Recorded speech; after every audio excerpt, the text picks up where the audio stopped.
নবী রাহমাতুল্লিল আলামিন বলছেন,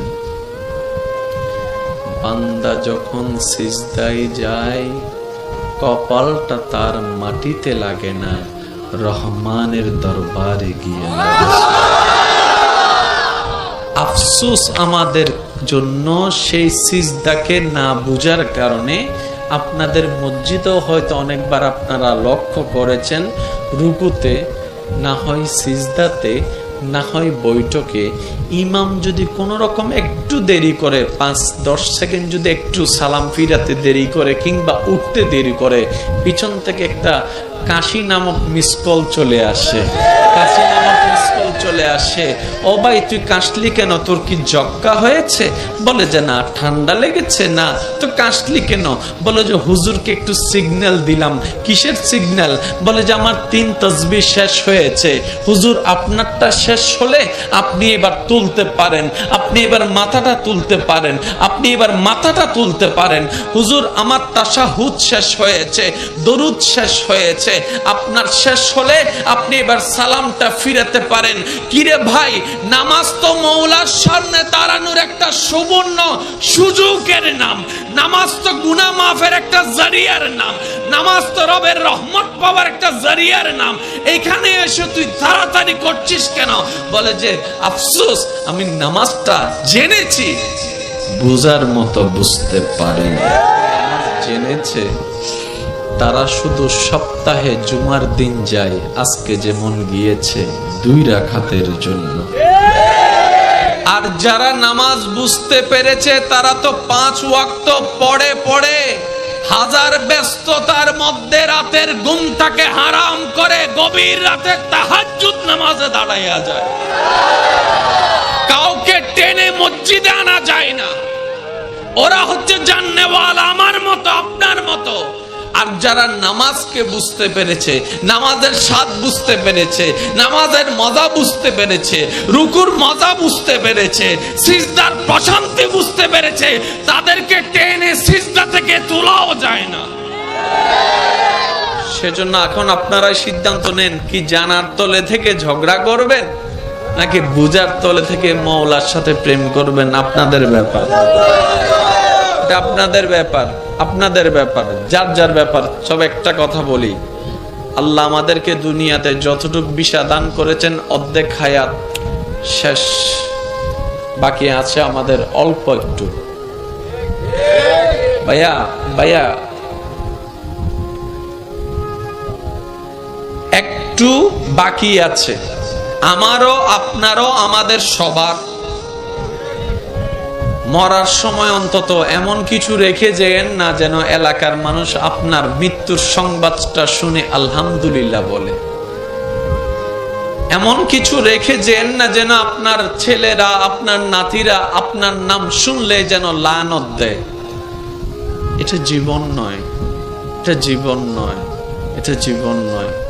এমন একটা জীবন বানান যেন আপনার মৃত্যুর সংবাদটা শুধু আপনার পরিবারের মুখে চোখের মধ্যে মলিনতা আর অশ্রু আনবে না, শুধু আপনার আশেপাশে পরিচিতরা পর্যন্ত বলবে, আহ আফসোস, আজকে একজন নেককার বান্দাকে হারিয়ে ফেলেছি, আজকে একজন মায়ার মানুষকে হারিয়ে ফেলেছি, আজকে একটা মমতার মানুষকে হারিয়ে ফেলেছি। যেভাবে সিদ্দিকে আকবর দুনিয়া থেকে যাওয়ার পরে জগৎ কান্না করেছে, ফারুকে আজম যাওয়ার পরে জগৎ কান্না করেছে, ওসমান ও আলী যাওয়ার পরে জগৎ কান্না করেছে, ইমাম হোসেন কারবালায় শহীদ হওয়ার পরে 2005 সালে চট্টগ্রামের মানুষ পর্যন্ত কান্না করছে। আল্লাহু আকবার।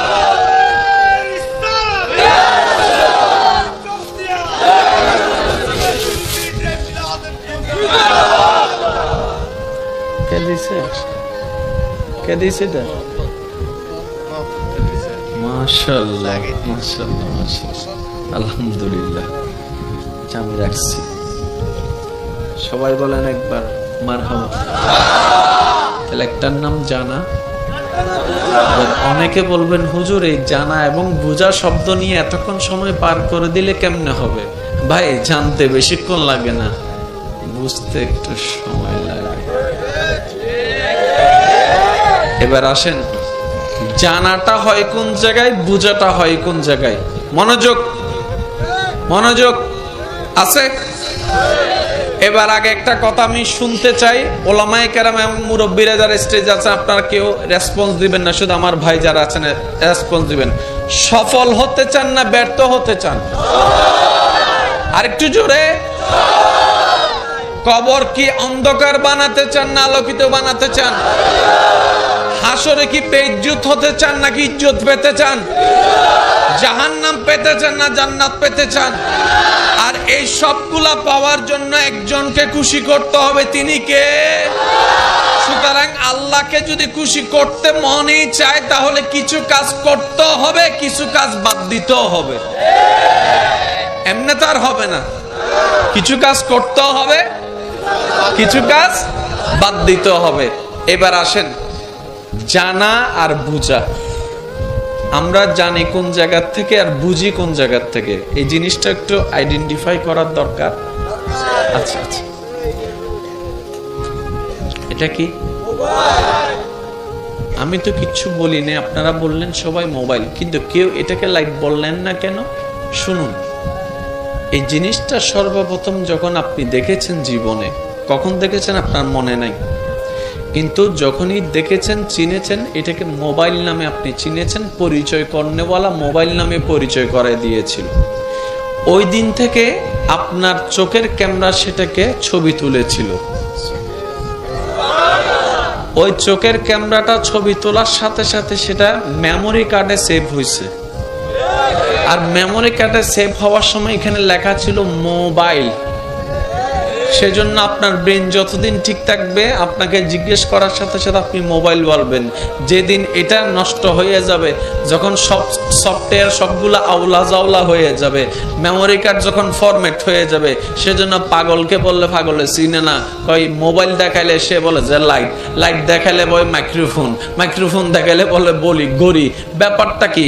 কারণ ওখানে সিস্টেম সবগুলা নড়ে গিয়েছে। মনে রাখবেন ভাইয়েরা, জানাটা হয় এখানে, জানাটা সেভ হয় ব্রেইনে, বুঝাটা আসতে হয়। আরেকটু জোরে বলেন না রে ভাই। জানাটা হয় এখানে, এটা আমার নয় সবার। জানাটা হয় এখানে, বুঝাটা হয় এখানে। এবার সমাজ অসুন্দর হচ্ছে মানুষের কারণে, পরিবার অশান্তি হচ্ছে কোনো না কোনো মানুষের কারণে। কি নষ্ট হয়ে গেল মানুষটার? হাত বলে যে না, নাক বলে যে না, বলে যে মনটা নষ্ট হয়ে গিয়েছে, মনটা নষ্ট হয়ে গিয়েছে। এই মানুষটার মনটা যদি সুন্দর হয়, সব কিছু সুন্দর হয়। মাকে জানলাম, বাবাকে জানলাম, স্বামীকে জানলাম, স্ত্রীকে জানলাম, বড় ভাইকে জানলাম, ছোট ভাইকে জানলাম, ন্যায় কি জানলাম, অন্যায় কি জানলাম, ভালো কি জানলাম, খারাপ কি জানলাম। পারি না কেন? বলে যে মন থেকে বুঝাটা হয় নাই, মন থেকে বুঝাটা হয় নাই। যখন আপনার জানাটার সাথে মনের বুঝাটা চলে আসবে, আপনি তখন বুঝতে পারবেন আপনার জান্নাত। আপনার মাকে দেখলে শুধু মা মনে হবে না, মনে হবে একটা জান্নাত আসতেছে, জান্নাত আসতেছে, জান্নাত আসতেছে। বাবাকে দেখলে মনে হবে না বাবা আসতেছে, মনে হবে জান্নাতের দরজা দাঁড়ায় আছে। আল্লাহু আকবার।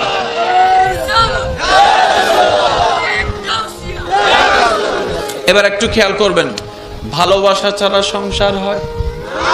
আপনারা যেটা বলবেন আমি সেটা নিয়ে আগাবো। ভালোবাসা ছাড়া সংসার হয়? ভালোবাসা ছাড়া পরিবার টিকে?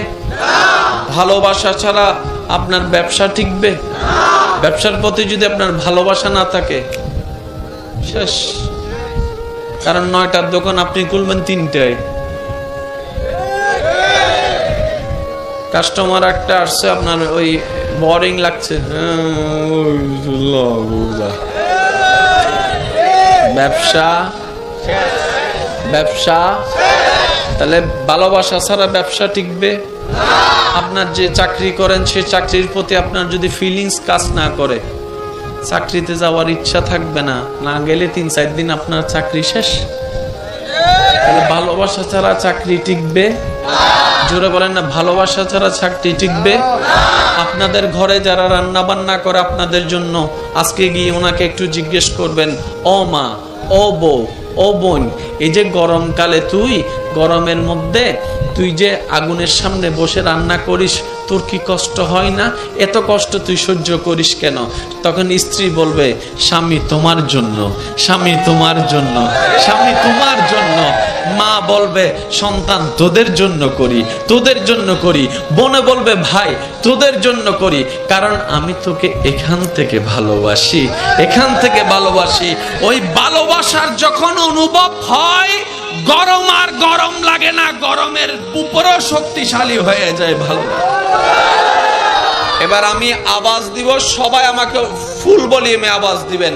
ভালোবাসা ছাড়া সংসার টিকে, ভালোবাসা ছাড়া পরিবার টিকে, ভালোবাসা ছাড়া ব্যবসা হয়, ভালোবাসা ছাড়া চাকরি হয়, ভালোবাসা না থাকলে পড়ালেখা হয়, ভালোবাসা না থাকলে কোনো কিছু হয়। তাহলে ভালোবাসা না থাকলে নামাজ কিভাবে হবে? ভালোবাসা না থাকলে রুকুটা কিভাবে হবে? ভালোবাসা না থাকলে সিজদা কিভাবে হবে? তাই তো নবী রাহমাতুল লিল আলামিন বলছেন, নবী রাহমাতুল লিল আলামিন বলছেন, বান্দা যখন সিজদায় যায়, কপালটা তার মাটিতে লাগে না, রহমানের দরবারে গিয়ে লাগে। আফসোস আমাদের জন্য সেই সিজদাকে না বুঝার কারণে। আপনাদের মসজিদেও হয়তো অনেকবার আপনারা লক্ষ্য করেছেন, রুকুতে না হয় সিজদাতে না হয় বৈঠকে ইমাম যদি কোনো রকম একটু দেরি করে, 5-10 সেকেন্ড যদি একটু সালাম ফিরাতে দেরি করে কিংবা উঠতে দেরি করে, পিছন থেকে একটা কাশি নামক মিসকল চলে আসে, কাশি নামক মিসকল চলে আসে। ও ভাই তুই কাশলি কেন? তোর কি জক্কা হয়েছে? বলে যে না, ঠান্ডা লেগেছে। না তো কাশলি কেন? বলে যে হুজুরকে একটু সিগন্যাল দিলাম। কিসের সিগন্যাল? বলে যে আমার 3 তাসবিহ শেষ হয়েছে। হুজুর আপনারটা শেষ হলে আপনি এবার তুলতে পারেন, আপনি এবার মাথাটা তুলতে পারেন, আপনি এবার মাথাটা তুলতে পারেন। হুজুর আমার তাশাহুদ শেষ হয়েছে, দরুদ শেষ হয়েছে, আপনার শেষ হলে আপনি এবার সালামটা ফিরাতে পারেন। কিরে ভাই, নামাজ তো মওলার সামনে দাঁড়ানোর একটা সুবর্ণ সুযোগের নাম, নামাজ তো গুনাহ মাফের একটা জারিয়ার নাম, নামাজ তো রবের রহমত পাওয়ার একটা জারিয়ার নাম। এখানে এসে তুই তাড়াতাড়ি করছিস কেন? বলে যে আফসোস, আমি নামাজটা জেনেছি, বুঝার মতো বুঝতে পারি। যদি ভালোবাসা থাকতো সে আর কাশি দিতে পারতো না। সে বলতো যদি সিজদায় এতটু আরেকটু আরেকটু আরেকটু থাকতে পারি। এক পর্যায়ে সে বলতে বাধ্য হবে, মওলা মরণ তো একদিন না একদিন হবে, আমার মরণটা না হয় এমন অবস্থায় দিও যেন আমার কপালটা তোমার দরবারে সিজদা অবস্থায় থাকে। মওলা আমার কপালটা তোমার দরবারে সিজদা অবস্থায় থাকে। আমার জবান থেকে বের হবে সুবহান রাব্বিয়াল আলা, সুবহান রাব্বিয়াল আলা, সুবহান রাব্বিয়াল আলা। আমি বান্দা তোমার প্রশংসা করতে থাকবো, ওই মুহূর্তে যেন আমার জানটা তোমার দরবারে চলে যায়। ভালোবাসা ছাড়া কিচ্ছু হবে না। এবার আপনি মানেন না মানেন, এবার নিজেকে প্রশ্ন করুন, তর্কের দরকার নাই। নামাজের প্রতি কার ভালোবাসা কেমন এবং সে ভালোবাসার মূল কারণ কি? কারণ দুইটা, কারো ভালোবাসা জান্নাত, কারো ভালোবাসা রহমান। কিন্তু আমাদের বেশিরভাগের ভালোবাসা যদিও থাকে, সেটা হচ্ছে অনলি ফর জান্নাত, অনলি ফর, জোরে বলেন, এটা আপনাদের অনেকের মাথায় বসে নেই, একটু পরে আপনারা নিজেরাই বুঝতে পারবেন। বললাম না আজকে 50-50, আমি করব 50, বাকিটা আপনারাই সামলাই নিতে পারবেন ইনশাআল্লাহ। স্যার দেখি একবার যার যত শক্তি আছে মহব্বত নিয়ে একবার দরুদ শরীফ পড়েন। আল্লাহুম্মা